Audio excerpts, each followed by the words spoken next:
క్రీస్తునందు ప్రియులారా, మీకు శుభములు వందనములు తెలియజేస్తున్నాను. దేవుని మహాకృపను బట్టి ఈ దినం యెషయా గ్రంథాన్ని మనం ప్రారంభిస్తున్నాం. నిన్నటి దినం వరకు పరమగీతాల గ్రంథాన్ని మనం ధ్యానం చేశాం. అనేక రీతిలుగా దేవుడు మనతో మాట్లాడుతున్నాడు.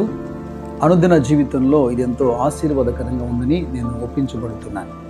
ప్రతిదినం మనం ఆరోగ్యంగా ఉండేదానికి మన శరీరాలకు ఏ విధంగా పౌష్టికాహారం అవసరమో, మన ఆత్మకు సంబంధించినటువంటి ఈ జీవాహారాన్ని 365 రోజులు ప్రతిదినం దేవుడు మనతో ముచ్చటిస్తూ మాట్లాడుతూ మనల్ని నడిపిస్తున్నటువంటి దేవునికి మహిమ కలుగును గాక. రండి, ఈ దినాన యెషయా గ్రంథం 1వ అధ్యాయాన్ని ధ్యానం చేద్దాం. ఈ అధ్యాయంలో నుండి మూలవాక్యంగా 18వ వచనం చదువుతున్నాను. యెహోవా ఈ మాట సెలవిచ్చుచున్నాడు, రండి మన వివాదము తీర్చుకొందము. మీ పాపములు రక్తం వలె ఎర్రనివైనను అవి హిమము వలె తెల్లబడును, కెంపు వలె ఎర్రనివైనను అవి గొర్రెబొచ్చు వలె తెల్లనివగును. ఇక్కడ ఒక వివాదం కనపడుతుంది, అలాగే అద్భుతకరమైనటువంటి ఒక వాగ్దానము కనపడుతుంది. దేవుడే తన ప్రజల్ని తన యొద్దకు ఓ వివాదానికి పిలుస్తున్నాడు.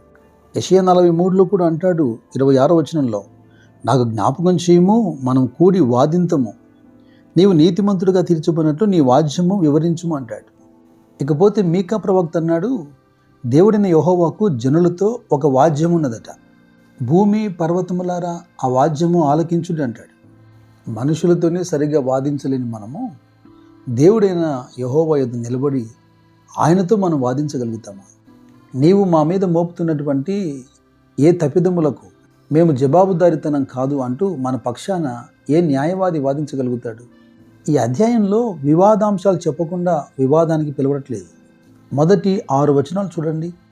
ఉజ్జియా, యోతాము, ఆహాజు, హిజ్కియా అను యూదా రాజుల దినములలో యూదాను గుర్చియు యెరూషలేము గుర్చియు ఆమోజు కుమారుడు యెషయా కలిగినటువంటి దర్శనం ఇది. యెహోవా మాట్లాడుచున్నాడు, ఆకాశము ఆలకించుము, భూమి చెవియొగ్గుము. నేను పిల్లల్ని పెంచి గొప్పవారిగా చేసి తిని వారు నా మీద తిరగబడి ఉన్నారు. వారు చేసినటువంటి తిరుగుబాటు వారు యెహోవాను విసర్జించడమే. అంత మాత్రం కాకుండా ఇజ్రాయేలు పరిశుద్ధ దేవుని దూషిస్తూ ఆయన విడిచిపెట్టి వెళ్ళిపోయారట. ప్రవక్త అయినటువంటి ఇర్మియాతో దేవుడు అన్నాడు కదా, 2వ అధ్యాయం 13వ వచనంలో, నా జనులు 2 నేరములు చేసి ఉన్నారు, జీవజలముల ఊటైన నన్ను విడిచి ఉన్నారు, తమ కొరకు తొట్లను అనగా బద్దలై నీళ్లు నిలవని తొట్లను తొలిపించుకొని ఉన్నారు అని. యెహోవాను ఆశ్రయంగా చేయకుండా దూరంగా వెళ్ళిపోవడం తప్పైతే, దేవుని స్థానం మనుషులకు ఇచ్చి మనుషులను రాజులు నమ్ముకోవడం రెండవ తప్పు. కొందరు నామకార్థంగా జీవిస్తూ ఆ పేర్ల మీద దేవుని విసర్జించి కూడా దేవునికి దూరంగా ఉంటూ కూడా దేవుని పిల్లలమే అని అనుకుంటూ ఉంటారు. అటు వారిని ఇలా సంబోధిస్తున్నాడు, పాపిష్టి జనమా, దోషభరితమైన ప్రజలారా, దుష్ట సంతానమా, చెరుపు చేయి పిల్లలారా, మీకు శ్రమ అని. ఈ మాటలు ఎక్కడో ప్రతిధ్వనిస్తున్నట్టుగా అనిపించట్లేదు? అవును, మత్తయి సువార్త 3వ అధ్యాయం 7వ వచనంలో బాప్తిస్మిచ్చు యోహాను అంటున్నాడు. అతని యొద్దకు బాప్తిసం పొందడానికి మారు మనసు పొందకుండా వస్తున్నటువంటి వేషధారులు ఎవరైతే ఉన్నారో వారికి సంబంధించి, సర్ప సంతానమా, రాబో ఉగ్రతను తప్పించుకున్నట్టుకు మీకు బుద్ధి చెప్పిన వాడెవడు అంటాడు. దేవుని విసర్జించి దేవుని పిల్లలుగా చెల్లామనవటం, దేవుని అంగీకరించకుండా అంగీకరించినట్టుగా నటించడం. ఇక రెండవ వివాదాంశం ఏంటంటే, మొదటి అధ్యాయంలో 11 నుండి 16 వచనాలు.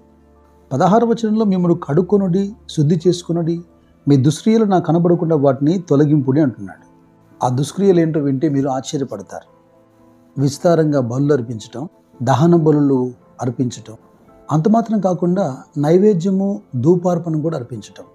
ఇదేంటి, ఇవన్నీ కూడా దేవుడు పెట్టినటువంటి కట్టడలే కదా అనుకుంటున్నారా? అవును, అయితే వారు అవి మాత్రమే అర్పిస్తున్నారు, వారి హృదయములు తప్ప. వారు దేవుణ్ణి ఆరాధించడానికి, బలు అర్పించడానికి ఉత్సవ సమూహంగా కూడుతున్నారు. అయితే దేవుడు అంటున్నాడు, ఆ ఉత్సవములు, నియామక కాలములు నాకు హేయములని, అవి నాకు బాధాకరములు, వాటితో నేను విసిగిపోతున్నాను అంటున్నాడు. అంటే క్రీస్తు లేని పండగలు, పబ్బాలు దీని కిందికి వస్తాయి. ఇటువారితో ప్రభు చెబుతున్న మాట ఏంటంటే, మీరు మీ చేతులు చాపినప్పుడు మిమ్మల్ని చూడక నా కన్నులు కప్పుకొందును, మీరు బహుగా ప్రార్థన చేసిన నేను వినను. అందుకే కదా 16వ వచనం అంటున్నాడు, మిమ్మల్ని కడుక్కొనుడి, శుద్ధి చేసుకొనుడి అని.